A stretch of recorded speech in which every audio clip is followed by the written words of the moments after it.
Welcome. Hello. This is for the two cities. Oh, I'm so excited.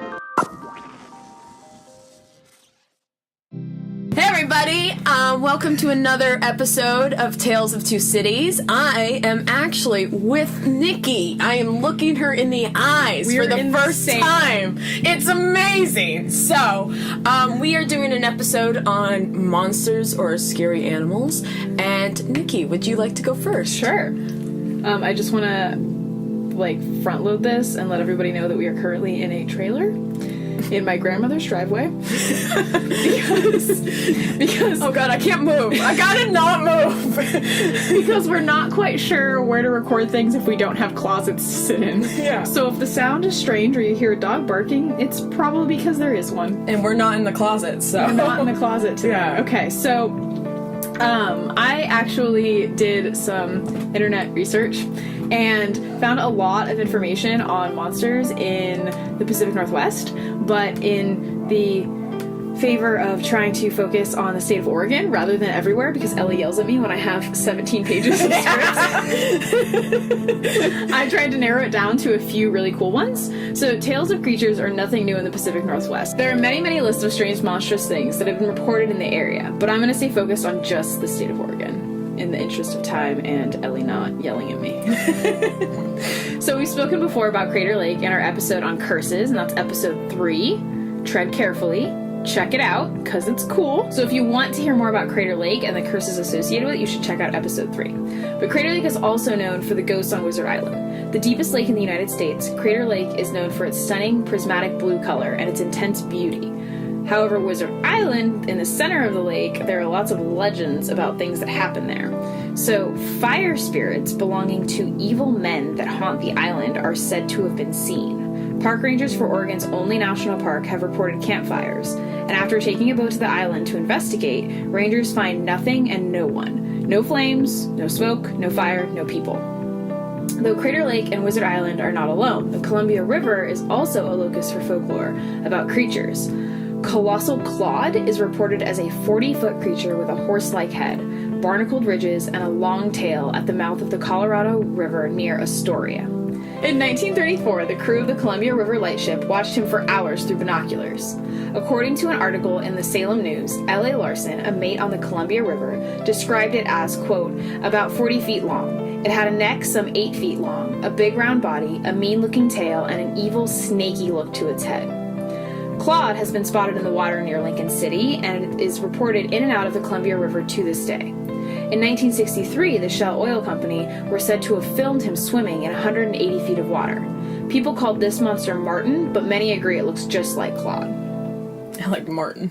Martin. It's Martin! Martin the monster! Oh my god, who killed you? It was Martin! There are also a growing number of dogman sightings in the state of Oregon. Oh, I have a dog person too.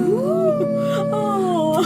Dogman is a large canine-looking bipedal creature who's been reported across the country in places such as Minnesota and Wisconsin, and even in Arizona. It's frequently described as a wolf who can walk on 2 legs, and it's often seen eating roadkill. In Missouri, it's been reported to stand up and slowly and confidently walk away from humans after being caught eating the roadkill. And in Illinois, it's been described as a dog with human hands. But in Oregon, the sightings were of a 7-foot-tall dog with a human-like face. One couple described their encounter on a blog post in 2009. They explained that they saw a large animal running toward them on all 4s. When it reached the road, it jumped in front of their vehicle. It was huge and had a human-like torso that was unsettling, but not as unsettling as its human-like face. It ran across the road and disappeared into a mass of buildings, and when they looked for footprints, the couple found nothing. Ooh. While Dogman, Claude, and the firemen of Wizard Island are cool, it's Bigfoot that wins the Oregon Creature Contest. Bigfoot incidents were once so common that in 1972, Portland had a hotline for reports. Bigfoot has been reported since before settlers came west, and there are so many Bigfoot stories it would be impossible to assign it a number or recount them all, though there are a few that are particularly interesting. For years before 1904, prospectors near Myrtle Beach were reporting a wild man in the woods. This wild man was described as terrifying. The first encounter involved 2 men in a cabin who heard something large walk outside. It looked like a man, but was far too big to possibly be one. They ran inside, and the wild man grabbed the cabin, shaking the building and screaming. The men huddled in the cabin, waiting for it to stop. One of the men opened the door to find a huge, hairy, human-like monster walking away. So, like a typical white settler man, he decided to shoot it with his rifle. But he missed. These events repeated themselves days later, and the men were ready. They took their guns, ran outside, and they were bombarded by rocks. And not just any rocks, but large rocks that were at least 5 pounds. The monster disappeared into the thick forest, and it was reported for years on following that incident. With so many reports of human-like creatures, could Bigfoot be real? Just this week, a man named, I'm gonna guess here, so Mr. McGregor, if you're listening, I'm apologizing. Gowan McGregor of Minneapolis? At some point, someone is actually going to email us and be like, you mispronounced my name. Literally, someone's gonna write us an email of like, on episode 3, you said this, and this wrong. Episode 4, this, and this wrong. I would really welcome that, and I encourage all listeners that are currently listening to email us. Please. Yeah, my friend Romy. Romy, if you're listening, please tell us what to say. Anyone really. We'll take any kind of contact to know that people are listening, because we're kind of just recording and being sad when we don't know if anyone likes it. Anyway, Mr. McGregor of Minneapolis was reported as Bigfoot in Asheville, North Carolina. He was dressed in a homemade suit of raccoon pelts and excited a group of Sasquatch enthusiasts in the area. But McGregor has come forward as the man who was seen, explaining, quote, "There's no Bigfoot wandering around the woods of North Carolina." McGregor explained, "That's silly. Bigfoot lives in the upper Midwest." Oh, yeah, of course. Sorry. Guys, sorry. He claims to have encountered mythical beasts in 3 states, Minnesota, Wisconsin, and Michigan. He describes Bigfoot as, quote, "an angel of the forest," and says he's looked him in the eye. McGregor says he doesn't think Sasquatch is a living wild animal, per se. He explains it as, quote, "You have all these sightings, and no one's been able to find a body. So you either have these encounters that aren't real, or there's a supernatural explanation." Bigfoot sightings are incredibly common in this country, and Bigfoot can also be known by many names, though there is a difference. So out of curiosity, I looked up the difference between Bigfoot and Sasquatch. Oh, okay. I found that there's a very clear explanation, actually. So first, there's also Yetis, which is not something I typically think of, but it does exist. Mm-hmm. And they're often associated with the concept of Bigfoot. But Yeti is entirely different. Yetis are associated with pre-Buddhist Eastern civilization in the Himalayan mountain region. Yeah, I went to Nepal, and they sell Yeti dolls, so I bought one. So Ellie has a Yeti. Yeah, I have a Yeti. I keep it in my room. You should post a photo of it. Yeah, I should. We'll put it on the Instagram. Follow us on Instagram. Yeah. Shameless self-promotion. Yeah. Unlike Sasquatch, who's most frequently spotted in warmer, mild climates, the Yeti is believed to be an Arctic creature that's usually described as resembling a bear more than an ape. Some early indigenous people of the Himalayas would worship what became known as the Yeti, calling it a glacier being. Sasquatch, however, is derived from, and I'm going to mispronounce this, Halkomelon? Dialectic word. I can't help you there. Sasquatch, meaning wild man, and the word was first used by the Coast Salish peoples. These people were indigenous in the Pacific Northwest, the location with the most reports of Sasquatch-like creatures. Bigfoot is a common shorthand for Sasquatch. It first appeared in 1958 when Gerald Crew, a Bluff Creek local in California, was featured in a local newspaper, the Humboldt Times, for a cast of a large footprint that he found near his work equipment. The tracks were soon well known, and the marker identified as a Bigfoot, which became shortened from Bigfoot as 2 words to 1 word, and used in relation to Sasquatch creatures. Cool. So there's also the Bandage Man of Cannon Beach. Oh my god, it's like the Charm Man! Oh my god. So a bit of Oregon esoterica for everyone. It's a ghost story, the Bandage Man of Cannon Beach. I'm getting this from unexplainedmysteries.com. Thank you for your contributions to this podcast. Yes. The Bandage Man is a phantom of a man completely wrapped in bandages that haunts this small community. The bloody figure, who smells of rotting flesh, jumps into vehicles passing on a road outside of town, notably pickup trucks or open-topped cars, but also sedans, station wagons, and even sports cars. Sometimes the mummy breaks windows or leaves bits of bloody or foul-smelling bandages. One legend has it that he's a ghost of a dead logger cut into pieces in a sawmill accident. The bandaged man is sometimes said to eat dogs and may have murdered several people. He appears on a short approach road connecting to U.S. Highway 101 to Cannon Beach, between the town and where Highway 26 intersects with the 101. The Phantom always vanishes just before reaching town. I first came across the story of Bandaged Man in the book Ghosts, Critters, and Sacred Places of Washington and Oregon, and it stood out because it's not the typical sounds and thumps in the night type of ghost story that fills books like these.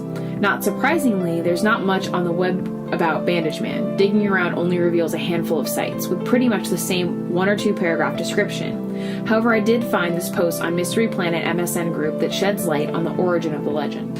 I was Googling on the chance that I might find some mention somewhere of Bandaged Man. I have been aware of this story for over the last 40 years, for I was a child in the community where it got its start. I knew some of the family of the kid that first encountered the Bandaged Man.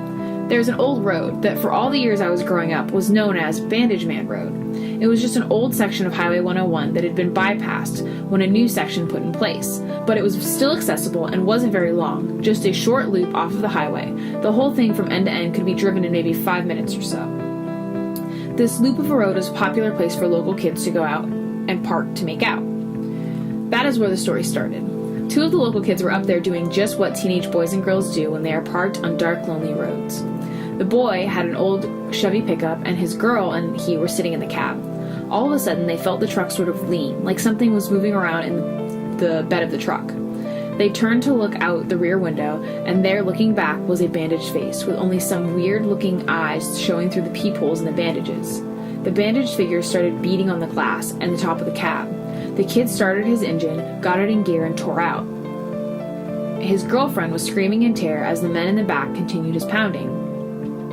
Any of you who have been to Bandaged Man Road or Cannon Beach know how curvy the roads are, and to drive them at high speed is dangerous. On they went. After what seemed like an eternity, they made it to downtown Cannon Beach, where the boys' family owned a service station that they lived next door to in a green house.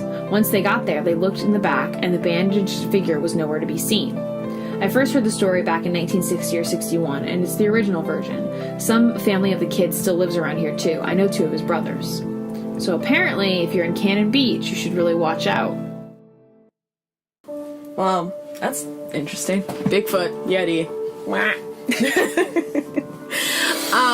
So I have I think I have only 3 creatures. I mean, mine was only 4 because I pulled Crater Lake in.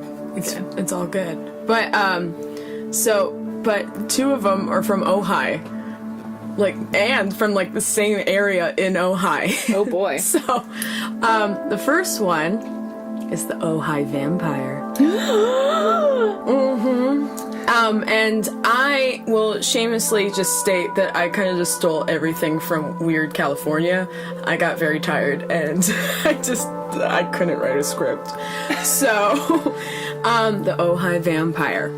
According to the urban legend, a vampire relocated to Ojai area around 1890 from either Italy or Spain. He acquired a small ranch and kept a low profile. However, as soon as he arrived, local cattle began turning up dead and drained of blood. Shortly thereafter, locals were assaulted by strange wolf-like creatures. Townsfolk got up in arms and realized that the vampire was in their midst, raided the vampire's ranch during the day. But the vampire was prepared for that and had a huge black phantom dog guard his stone sarcophagus. It also drank blood, this dog. The ranch... Totally normal. All which dogs is, drink yeah, blood. it's like a bloodhound.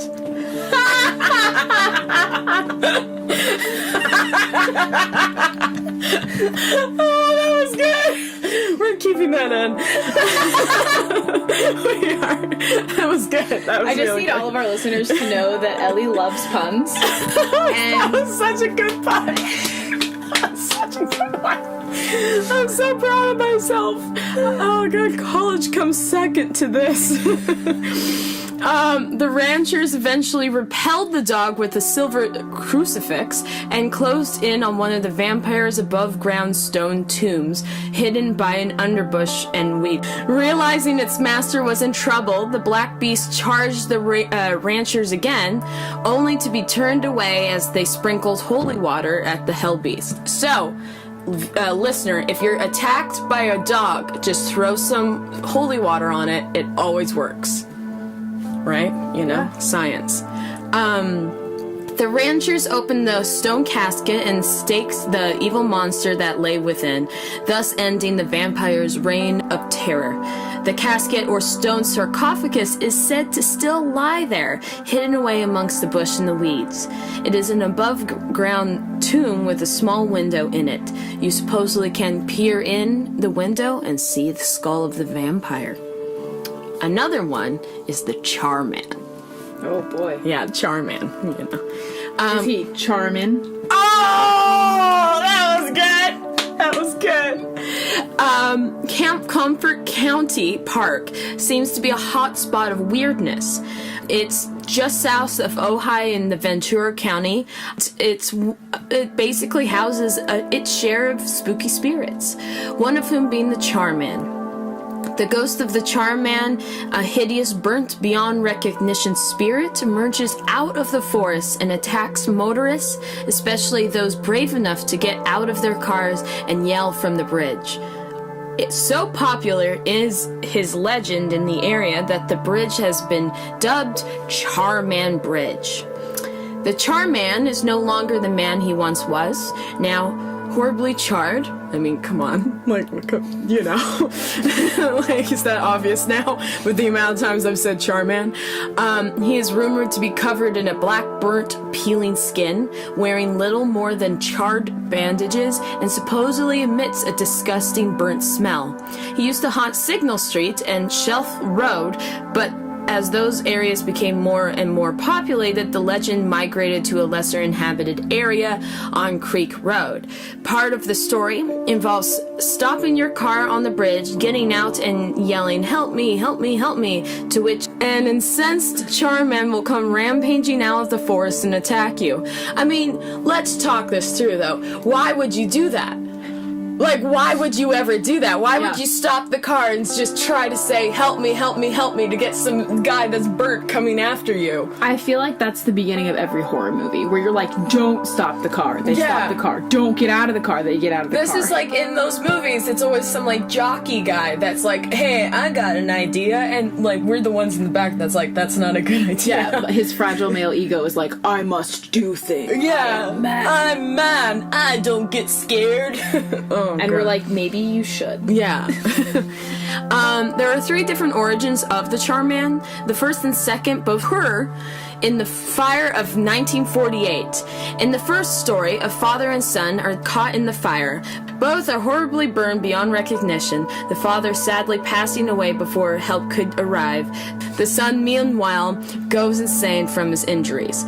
By the time the rescue workers arrive, the son has skinned the father of all of his burnt flesh and hung his lifeless remains from a nearby tree. I mean, does that scream Christmas or what? Right?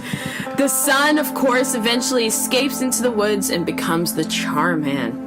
In the second story, a husband and wife are caught in a fire. The husband, horribly burned and injured, hears his wife trapped by the blaze yelling, "Help me," over and over again. The husband, due to the fire and his own injuries, is unable to come to the aid of his wife and lies unable to move, listening to her pleas for help as she is slowly consumed by the flames. Again, the husband eventually becomes the Charman. Even though there was a fire in 1948, Okay. that was for sure, there was no victims. Oh. So, No documented victim. Woo! Finally, the last theory takes place in the early 50s. It relates to a story of a bad automobile fire. Some versions place the automobile accident actually on the Charman Bridge, in which a driver is hideously burned beyond recognition, but manages to barely survive, escaping into the nearby woods to become the Charman. However, this one seems to make the most sense. Some police officers claim another origin. In the 60s, there was supposedly an elderly man who had a very bad case of skin cancer.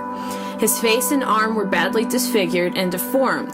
As he didn't like to be seen, he often took his dog for walks in the evening or late at night. During these strolls, he would occasionally be seen by local youth who were frightened and began propagating the Charm Man stories. Okay. And, oh, wait, I had 4 stories. Oops, sorry. Haha, just kidding. Ha ha ha. I only had 4 stories. I had 4 stories. Don't say I had 3.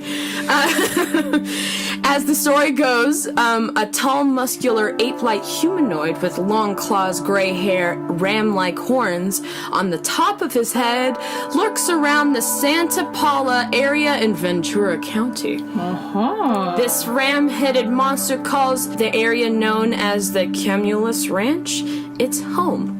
Specifically, it's been encountered by Aliso Canyon Road and occasionally the Wheeler Canyon Road near what was once the Billy Whack Dairy and Ranch. Okay. Referred to as the Billy Whack Monster, the creature has tormented mostly high school students from the Santa Paula High School. These teenagers are primarily people who have encountered the half-goat, half-human, humanoid creature. It has thrown large 50-pound rocks at their cars and even pounded on the hoods of their automobiles, leaving dents. It has also been reported to carry around a large club. In the 50s, a 9-year-old boy reported being attacked and clawed by a weird animal near the Billy Whack Dairy. He had scratches across his arms and back. Another reference to the creature was in 1964, when it terrorized several hikers for several hours and thus made headlines on the local newspaper. Now, you guys, watch out, right? Don't go to Billy Whack. In 1964, a Los Angeles Times article reported that deputies found a young boy carrying a sword off to slay the beast. The same article reports that a woman who leased the land once had to hold off 43 monster-seeking children with a shotgun until authorities arrived. So, a lot of people are upset about this, buddy. Yeah. The dairy farm was started up and run by a man named August Rubel, who had moved to Ventura County in 1922 and established the dairy farm in 1924. The urban legend connects him to the Office of Strategic Services, or the OSS.